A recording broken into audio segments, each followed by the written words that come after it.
Bonjour et bienvenue dans Le Bruit de l'eau, le podcast du réseau Eurofins Hydrologie France.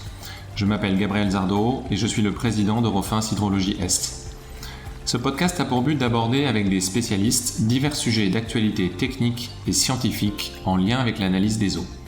À chaque épisode, nous discuterons avec un ou plusieurs invités de sujets d'actualité sur la qualité de l'eau et de ses analyses. Aujourd'hui, nous parlerons des pesticides avec Jean-Sébastien Denis, directeur du laboratoire Eurofins Hydrologie Est de Maxéville. Bonjour Jean-Sébastien. Bonjour Gabriel. Alors Jean-Sébastien, les pesticides, le nom est connu de tous, mais concrètement, qu'est-ce que c'est ?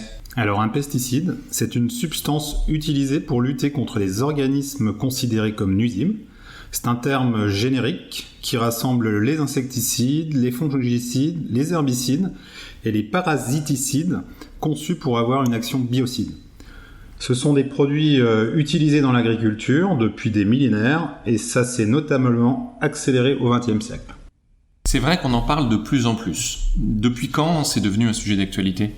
Il y a 60 ans sortait Silent Spring, un ouvrage de vulgarisation qui est considéré par beaucoup comme fondateur sur la prise de conscience des risques liés aux pesticides. Et à l'époque, les premiers produits utilisés pour protéger les cultures étaient de véritables biocides, donc par exemple le lindane, le parathion, pour lesquels nous n'avions pas suffisamment de recul nécessaire, en tout cas sur l'impact sur la santé. En 60 ans, beaucoup de substances ont été interdites et d'autres plus spécifiques ont vu le jour.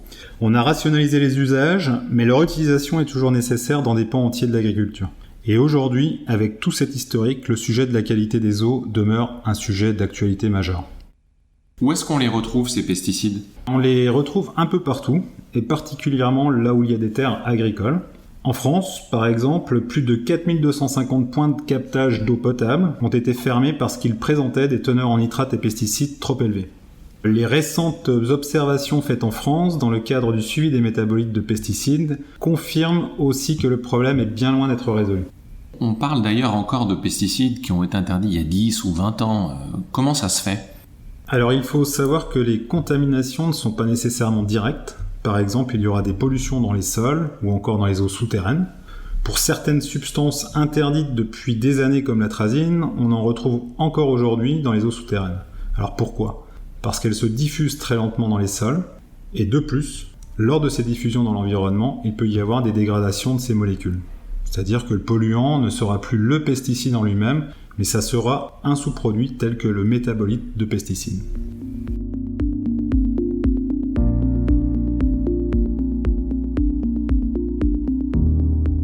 Quelle est la réglementation applicable aux pesticides ? Alors, la présence des pesticides dans l'eau potable est encadrée par une directive européenne qui a été retranscrite en droit national et dans le Code de la santé publique. Ce texte prévoit des limites de qualité pour les pesticides et leurs métabolites pertinents. Tu viens de nous parler de pesticides ou de métabolites pertinents. Qu'est-ce que c'est ? Alors, pesticides ou métabolites pertinents, ce sont les composés qui sont suivis en raison à la fois de leur toxicité et de leur présence dans l'environnement parce qu'aucune directive ou arrêté ne fixe de liste précise à suivre. Les suivis sont programmés en fonction des usages connus, des avancées et de la recherche. C'est ce qui a pu occasionner des débats au sujet de la présence ou non des molécules dans les programmes analytiques ou dans les molécules d'intérêt. Ce qu'il faut savoir, c'est que les études de toxicité sont longues et complexes et on parle d'effets à long terme. 0,1 microgramme par litre, c'est la limite de la plupart de ces composés. Concrètement, si on dépasse ces limites, qu'est-ce qu'on fait ? Alors déjà, on essaie de comprendre ce qui se passe. On fait des analyses complémentaires. On peut aller, on l'a vu, jusqu'à interdire le captage. Parfois, il peut y avoir des dérogations, par exemple si l'ANSES considère que les seuils atteints sont acceptables. Ce qu'il faut retenir, c'est que la qualité de l'eau est très surveillée. Parlons maintenant un peu de technique. Comment analyse-t-on des composés de manière aussi précise ? Alors nous avons deux technologies.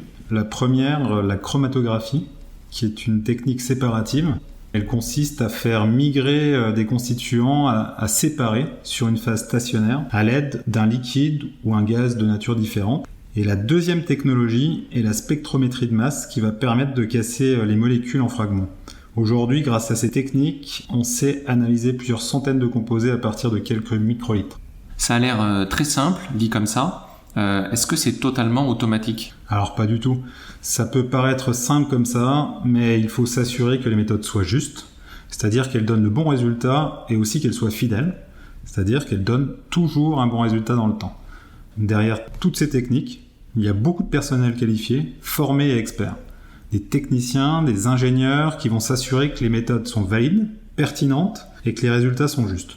Pour réaliser tout cela, les laboratoires qui opèrent dans le domaine du contrôle des eaux potables disposent de reconnaissances officielles requises pour exercer. C'est une accréditation délivrée par le COFRAC, le Comité français d'accréditation, et aussi un agrément du ministère de la Santé. Cela garantit que les méthodes mises en œuvre sont fiables et performantes en vue de déterminer la qualité des eaux destinées à la consommation humaine.